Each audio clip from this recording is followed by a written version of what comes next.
అందరికీ నమస్కారం. నేను మీ ఎస్పీజీ.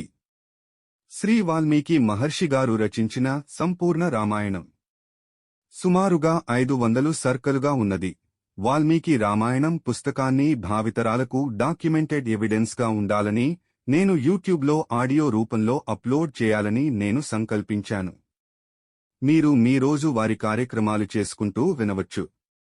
నిజమైన రామాయణాన్ని ఒక అక్షరం కూడా మార్చకుండా మీ ముందుకు చాలా శ్రద్ధతో మరియు భక్తితో తీసుకొస్తున్నా శ్రీ రామచంద్ర ప్రభువుల వారి ఆశీస్సులతో ముందుకు కొనసాగుతున్నాను. ఈ ప్రయాణంలో మాకు మీ మద్దతు అవసరం. మా యూట్యూబ్ ఛానల్ను సబ్స్క్రైబ్ చేయండి మరియు లైక్ చేయండి. మీ మద్దతు నా కంటెంట్ నిర్మాణాన్ని మరియు మరిన్ని వీడియోలు చేసేందుకు ప్రేరేపిస్తుంది. నేను చేసే ఈ కార్యక్రమంలో ఏమైనా లోపాలు ఉంటే నాకు కామెంట్ రూపంలో తెలియజేస్తే తరువాత వచ్చే వీడియోలను నేను సరిదిద్దుకుంటానని మనవి చేసుకుంటున్నాను. శ్రీమద్ రామాయణము బాలకాండ 16వ సర్గ. విష్ణుమూర్తి దేవతల ప్రార్థనలను శ్రద్ధతో ఆలకించాడు. అన్ని విషయములు తెలిసి కూడా ఏమీ తెలియని వాని వలె వారితో ఇలా అన్నాడు.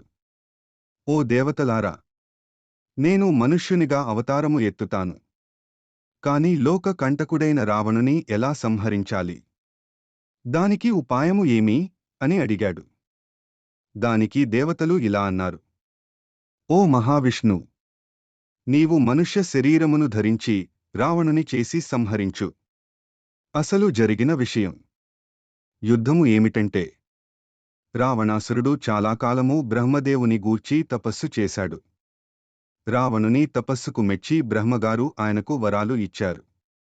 మనుషులతో తప్ప అతనికి వేరే వారిచేత మరణభయము లేకుండుగాక అని వరం ప్రసాదించాడు.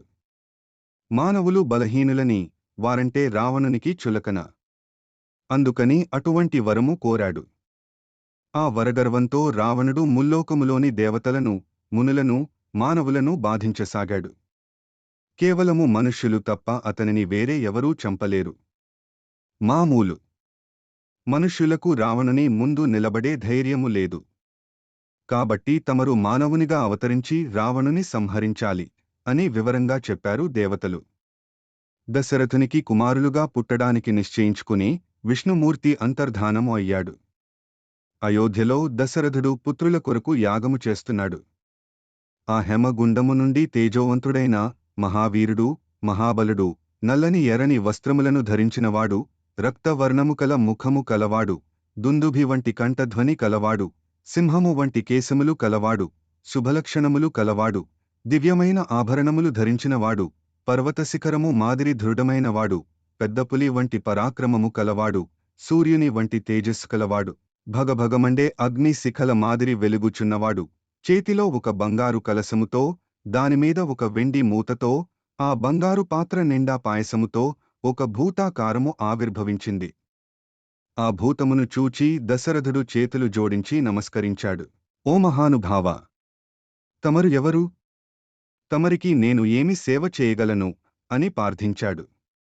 ఆ భూతము దశరథుని చూచి ఇలా పలికింది. ఓ దశరథ మహారాజా, నన్ను ప్రజాపతి పంపాడు.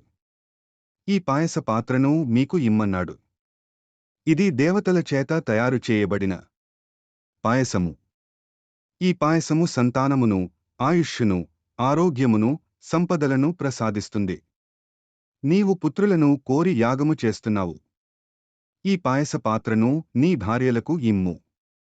నీకు పుత్ర సంతానము కలుగుతుంది అని పలికి ఆ దివ్యమైన పాయస పాత్రను దశరథుడికి ఇచ్చాడు.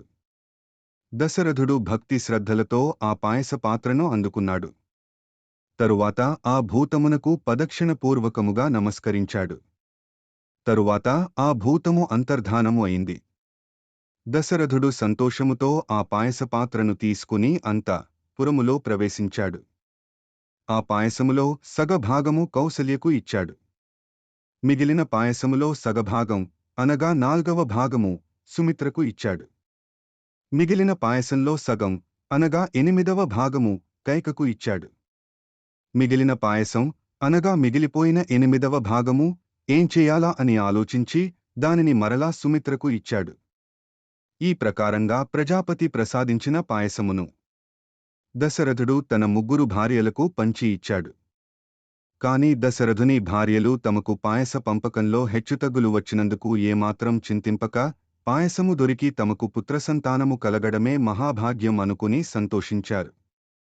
కాలక్రమేణా కౌసల్య, సుమిత్ర, కైకేయులు గర్భవతులయ్యారు. ఆ వార్త విని దశరథుడు పరమానంద భరితుడయ్యాడు. ఇది వాల్మీకి విరచిత రామాయణ మహాకావ్యములో బాలకాండలో 16వ సర్గ సంపూర్ణము. ఓం తత్సత్ ఓం తత్సత్ ఓం తత్సత్.